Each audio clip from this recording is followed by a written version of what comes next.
Bonjour Felice, tout d'abord peut-être des nouvelles du noyau, donc il y a quand même quelques blessés cette semaine. Oui, donc on a Joris, ça, vous vous en étiez déjà douté de la semaine, comme ça avait été noté dans la presse. On a Jonas qui a un petit souci au mollet, donc il n'est pas prêt. Et Rio qui a un petit souci aux côtes qui s'est occasionné aux entraînements, donc je ne l'ai pas repris. Est-ce que ton choix est déjà fait pour remplacer Joris? Oui, Est-ce qu'on peut le connaître ou tu gardes ta non. décision? Quels seront un peu les facteurs qui vont décider? Ben, il y a pas mal de facteurs. Il y a tout d'abord le profil de joueur par rapport à l'adversaire. Ça, c'est une chose importante. Puis, il y a aussi ce qu'on a montré la semaine dernière en deuxième mi-temps. Et il y a voilà, le joueur aussi qui peut évoluer à cette position-là, qui l'a déjà fait plusieurs fois. Donc, il y a pas mal de possibilités. Donc, j'ai opté pour un choix de ces trois possibilités-là. Courtrai, donc samedi, c'est une des bonnes équipes aussi en forme du Oui, moment. oui, c'est une des équipes en forme de ces 10 derniers matchs. C'est une équipe qui met beaucoup d'intensité, quand elle perd des points, c'est vraiment de justesse par un petit écart, avec une nouvelle, si je peux dire, mentalité, intensité depuis l'arrivée de Stork. Donc, on connaît tous l'atmosphère qui règne là-bas quand une équipe va jouer à Courtrai. Donc, on sait que ça, c'est un déplacement compliqué, mais en même temps, voilà, on sort d'une victoire et on doit mentalement se projeter avec de l'énergie positive et bien évidemment aller là-bas pour faire un résultat. Richie, bonjour. Tu parlais de ces notions là de solidarité, d'intensité que Stork a pu amener. C'est un peu aussi les valeurs que tu prônes à Charleroi. Est-ce que tu as insisté là-dessus ou tu vas le faire? Et ça sera, tu penses, un des paramètres clés de ce choc-là, enfin de ce match-là? Ben, on l'a fait, en tout cas, j'ai transmis des messages par rapport aux entraînements et une manière de s'entraîner par rapport à cette équipe-là. Parce qu'effectivement, on aura besoin de cette intensité et des duels qu'on a mis dans notre deuxième mi-temps, surtout contre Saint-Tron. Et puis, bien évidemment, que ce sera un paramètre où je vais m'atteler à rappeler aux joueurs que déjà, on ne peut pas gagner un match si nous, on ne met pas d'intensité vers l'avant, des duels vers l'avant, l'envie de gagner les duels et qu'on joue contre une équipe qui a de la qualité technique, mais aussi qui se repose beaucoup sur cette intensité-là. Donc on devra évidemment être prêt à ça. Confirmer une victoire, ça a parfois été difficile pour le Sporting cette saison-ci, donc ce sera aussi un petit peu un test ce samedi à ce niveau-là. Bon, je ne sais pas si c'est un test, peut-être que pour vous, oui. Pour nous, je pense que nos prestations ne sont pas éblouissantes, mais sont convaincantes au niveau finalement du bilan chiffré depuis une dizaine de matchs. Et donc, je n'ai pas envie de mettre de pression en disant il faut confirmer. Après, on sait tous que aujourd'hui, on a cet objectif de vouloir accrocher le top 8. Je pense qu'on doit le dire, comme vous l'avez dit, qu'on peut plus se cacher. Même si on a plus de sérénité maintenant dans le maintien et que mathématiquement, ce n'est pas acquis, on doit s'accrocher à un autre objectif pour avancer. C'est cet objectif-là. Donc, si on veut atteindre cet objectif-là, c'est sûr que confirmer une victoire, c'est la meilleure des choses. À Courtrai, il y a quelques anciens Carolo. Il y a notamment aussi Martin, mais qui ne jouera pas. Est-ce que tu as suivi son évolution et comment tu juges un petit peu son évolution là-bas? Ben, je la juge très positive et je ne l'avais pas jugée négative à l'époque où il était avec nous parce que je lui en ai parlé. À cette époque-là, c'était juste une histoire de choix, d'expérience, comme vous le savez, et que j'avais opté pour ce choix-là. Mais j'estime beaucoup Martin, c'est un bon joueur et je pense que ce qu'il fait à Courtrai est très bien et c'est tant mieux. Et c'est tant mieux parce que c'est un joueur à nous et qu'il sera avec nous l'année prochaine. Et que donc, voilà, le contenu de ce qu'il fait est très positif et c'est la meilleure des choses qui pouvaient lui arriver.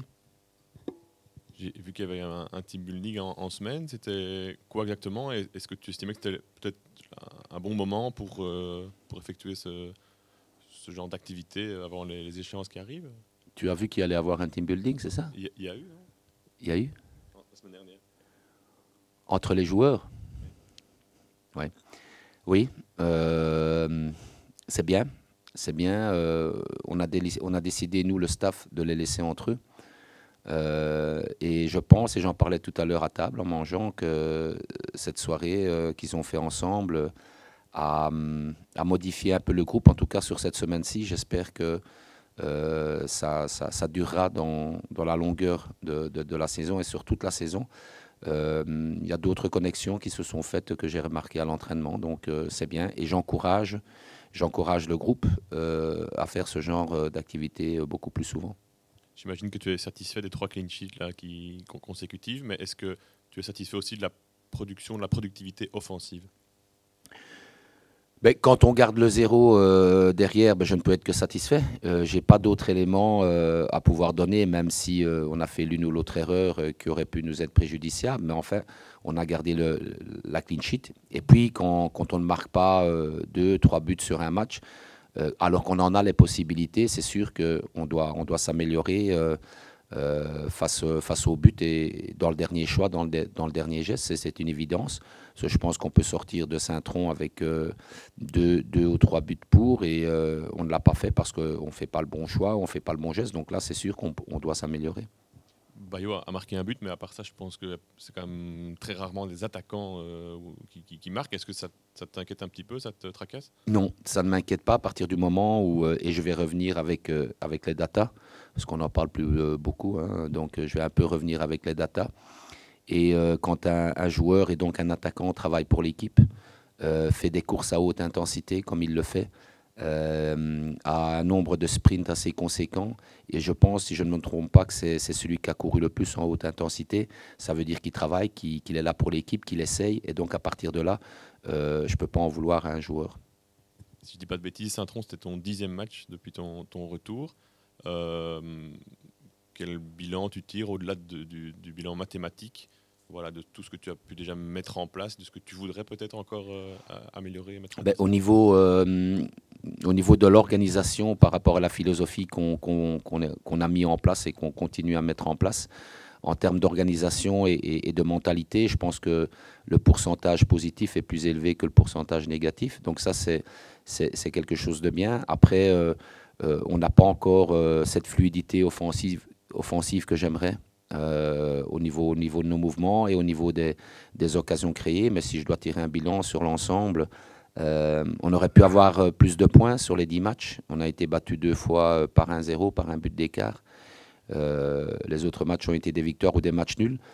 Ça veut dire que sur quelques détails, peut-être qu'on aurait pu gagner plus de matchs. Et que donc, voilà, le bilan, je pense, il est positif, mais il pourrait être encore meilleur. Ces 10 matchs s'ajoutent peut-être à 239 matchs que tu avais disputés lors de ton premier passage. Donc ce sera ton 250e match en principe ce week-end. Enfin, il y a parfois un peu... comment certains statisticiens te créditent d'un match de plus. Qu'est-ce que tu retiens de ces 250 Uniquement matchs? À Charleroi? Oui. Que ce sont 250 matchs de bonheur. 250 matchs où je me sens bien, 250 matchs où je suis chez moi et où chaque jour je me lève sans avoir de lourdeur dans ma tête, de la lourdeur dans mes jambes pour venir à l'entraînement et pour venir au match. Donc voilà, ce n'est que du bonheur pour moi, avec des moments bien évidemment plus difficiles quand on ne gagne pas, des moments plus difficiles quand on a des blessés qui ne sont pas là. Mais sinon, ce ne sont que des beaux moments et j'espère que ça durera encore longtemps. Justement, si tu devais retenir 2 souvenirs, un positif, un négatif parmi ces 250 matchs. Très facile. Mon souvenir le plus positif, c'est notre qualification contre Malines pour la Coupe d'Europe. Et mon souvenir le plus négatif, c'est mon dernier match à Charleroi, à l'Antwerp, où on mène par 0-2, qu'on est réduit à 10 et on est battu sur le fil. Voilà, j'aurais bien voulu, parce que c'est le moment où j'ai quitté Charleroi, j'aurais bien voulu partir de Charleroi avec un résultat hyper positif. Malheureusement, ça n'a pas été le cas. Donc le plus négatif, c'est celui-là. Est-ce que tu savais que c'était son 250e ce week-end? Pas du tout. C'est pas les choses auxquelles tu prêtes attention? Non, franchement, et je ne sais pas si 250 c'est beaucoup ou pas beaucoup. Je ne sais pas quels sont les... Pardon? Ah, donc je suis l'entraîneur qui a le plus de matchs à Charleroi. Ah ben voilà, c'est bien alors. Je suis très fier, honnêtement. Les coachs qui font un deuxième passage dans un club, bon, ça peut être parfois très positif, parfois moins. Est-ce que toi, à un moment, tu t'es dit, voilà, ça peut être un choix risqué de revenir à Non, Charleroi? non, très honnêtement. Comme je l'ai déjà dit à mon arrivée ici, quand Mehdi m'a téléphoné, j'ai dit oui tout de suite. Parce que c'est Charleroi et il y a toujours des risques en tant qu'entraîneur, quel que soit l'endroit où vous allez. Alors, si c'est pour prendre un risque, autant revenir dans un endroit où vous savez que vous allez être heureux. Parmi les joueurs que tu as côtoyés et qui sont à Courtrai, il y aurait dû avoir Dorian de Soleil, mais qui a un peu disparu de la circulation. Est-ce que tu es encore en contact avec lui? Et qu'est-ce que tu penses de son choix de carrière et de sa carrière? C'est quand on l'a quitté Charleroi, on ne pensait pas qu'il serait dans la situation dans laquelle il se trouve aujourd'hui. Alors, en contact, on s'est échangé des messages pour les fêtes de fin d'année. Donc, c'est une chose. Sinon, il n'y en a pas eu spécialement d'autres. Donc, c'est bien. Je suis content qu'il soit revenu vers moi avec ce message. Ensuite, sur les choix de carrière, moi, je n'ai pas analysé les choix de carrière des autres parce que chacun a son ressenti. Les choix de carrière ne doivent pas se faire en fonction de ce qu'on dit autour de vous, si c'est bien ou si c'est pas bien. Je pense qu'il faut les faire en fonction de son ressenti, des besoins qu'on a. Et Dorian avait un besoin, certainement, comme moi, à une certaine époque, de voir autre chose. Et je pense que le choix de l'Antwerp était un bon choix. Après, ce qui s'est passé, je n'en sais rien, ça ne me regarde pas. Voilà, aujourd'hui, il est dans une situation plus difficile. Je lui souhaite tout simplement de retrouver du plaisir le plus vite possible, de retrouver ce qui lui convient le mieux pour qu'il puisse finir de s'épanouir. Toute autre chose, je reviens au match, mais je vois que Doké et Ozor-Noifort sont dans la sélection pour la première fois. Qu'est-ce qui pourrait amener l'un et l'autre? Valentin à sa taille, bien évidemment. Et Josué, comme je vous ai dit, c'est un garçon qui pour moi a un bel avenir. On verra si c'est avec nous, je le souhaite en tout cas, je l'espère. Et puis c'est un garçon qui travaille, qui a une très bonne mentalité, qui va vers l'avant en cas du duel. Et donc voilà, beaucoup de positifs à son sujet. Donc moi je vois pas mal de belles choses pour lui, peut-être comme j'ai dit déjà cette saison-ci ou peut-être pour la saison prochaine. Valentin... Voilà, je lui ai parlé à Valentin et c'est vraiment c'est un très bon gars. Franchement, c'est rare, voilà, dans le milieu du foot d'avoir des garçons comme ça. Il sait que les postes de défenseurs centraux sont assez conséquents ici à Charleroi. Il sait que je pense du bien de lui au niveau de sa qualité, du profil de joueur. Mais il sait en même temps, je lui ai dit que ce serait un peu plus difficile. Donc aujourd'hui, il est là, tant mieux. Puis on verra bien si on va l'utiliser ou pas.